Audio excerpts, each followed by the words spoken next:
O Senhor esteja convosco. Ele está no meio de nós.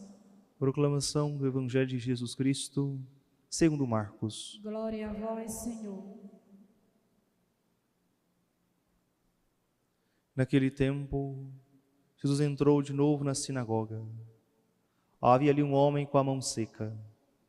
Alguns o observavam para ver se haveria de curar em dia de sábado, para poderem acusá-lo. Jesus disse ao homem da mão seca: levanta-te e fica aqui no meio. E perguntou-lhes: é permitido no sábado fazer o bem ou fazer o mal? Salvar uma vida ou deixá-la morrer? Mas eles nada disseram. Jesus então olhou ao seu redor, cheio de ira e tristeza, porque eram duros de coração, e disse ao homem: estende a mão. Ele a estendeu e a mão ficou curada. Ao saírem, os fariseus com os partidários de Herodes imediatamente tramaram contra Jesus a maneira como haveriam de matá-lo. Palavra da salvação. Glória a vós, Senhor. Caríssimos irmãos e irmãs, sempre acompanhamos nosso Senhor, que visita as sinagogas, sobretudo aos sábados, como sendo judeu e piedoso, obediente às leis judaicas. Ele cumpria esse preceito de ir todos os sábados para a oração comum dos judeus, escutar a palavra, escutar uma pregação, fazer as orações típicas de sua época. Também era preceito que aos sábados não fizesse nada, que se guardasse estritamente aquele dia santo, pois, como bem sabemos, Deus criou o mundo em 6 dias e no 7º descansou.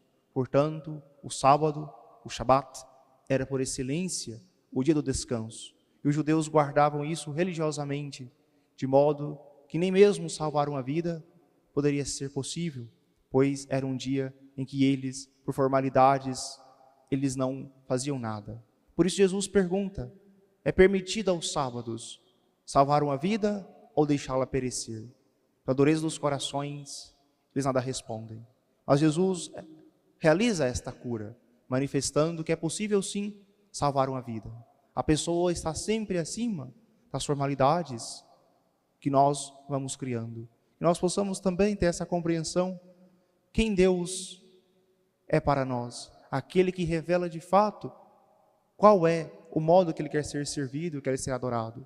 Por isso Ele diz: é permitido sim aos sábados curar, permitido sim aos sábados salvar uma vida, para que a pessoa tenha sempre a alegria de ser liberta de suas escravidões. Por isso, de modo místico, a cura da mão seca desse homem simboliza primeiramente a humanidade, que é ressecada, seja está com as mãos ressequidas porque não consegue fazer boas obras, que não consegue agradar ao Senhor.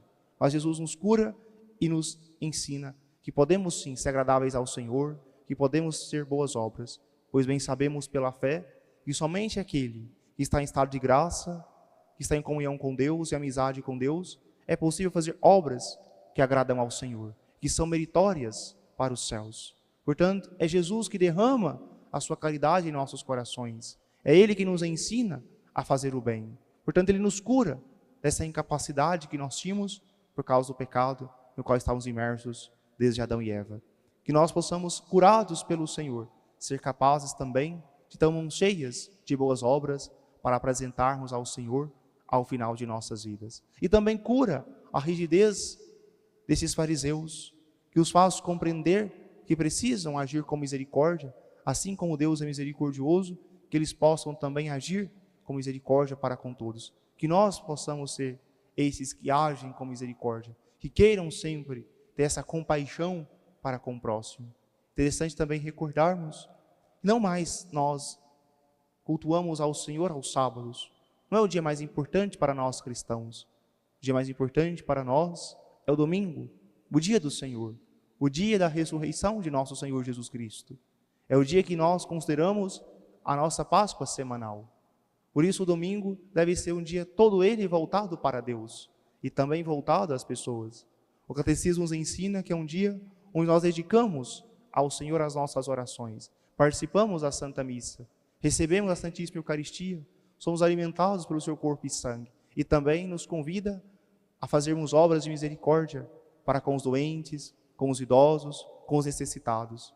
Dediquemos o nosso dia de domingo à nossa família, pois é o dia do nosso descanso semanal, e temos maior capacidade e disponibilidade de tempo para estar com as pessoas que nós mais amamos, com os filhos, com a esposa, com o esposo, com os amigos em casa. Que seja um dia onde nós consideramos prioridade a Santa Missa e estar com a família. Que nós possamos também dedicar tempo às obras de misericórdia corporal, de dar um tempo aos idosos. Há quanto tempo não visitamos um tio idoso que está doente, uma avó, um amigo que está enfermo, que tenha esse tempo no domingo para visitar essas pessoas. Que o domingo também seja gasto para ajudar alguém que não tem ninguém por ele. Quantas pessoas que nós conhecemos estão sozinhas no mundo, para que você possa ajudar materialmente, limpando a casa, lavando as vasilhas, organizando a comida. É uma obra de misericórdia para com as pessoas que nada têm. E quantas oportunidades nós temos de realizar essas pequenas obras, que nós possamos dedicar o nosso tempo a essas pessoas. Encontramos sempre a ocasião de fazer o bem. Portanto, não desperdicemos jamais essas ocasiões. Que o domingo se torne para nós esses dois polos.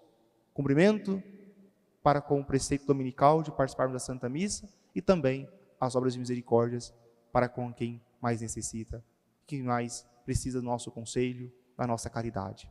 Importante também recordarmos que hoje celebramos Santa Inês, uma virgem mártir, uma jovem romana de 16 anos que preferiu o amor a Deus do que obedecer aos homens, que enfrentou o martírio e também nos ensina o valor da castidade e da pureza.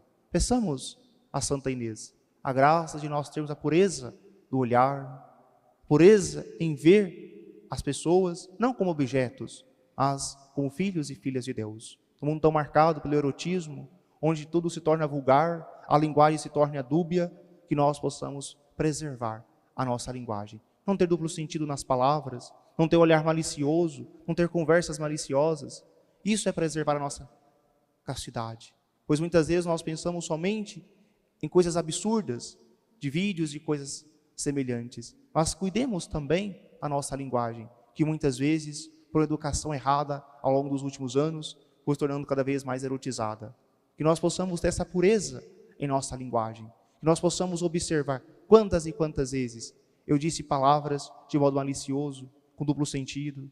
Quantas vezes achei graça e mesmo incentivei isso no seio da minha família. Em conversas tão sadias, de repente, eu fui tornando aquela conversa um pouco maliciosa. Quão importante é essa vigilância sobre nossas palavras, para mantermos a pureza, não somente do nosso coração, mas também da nossa linguagem. E observemos também quantas vezes nós temos a tendência a acompanhar com olhar esta ou tal pessoa, que nós possamos manter sempre a capacidade de ter cerca nos nossos olhos. Se convencionou dizer que o olho não tem cerca. Não tem se você não coloca, mas você é uma pessoa bem formada na fé, você é capaz de desviar o olhar e rezar e pensar em Deus e não ficar observando e acompanhando com o olhar situações um tanto difíceis.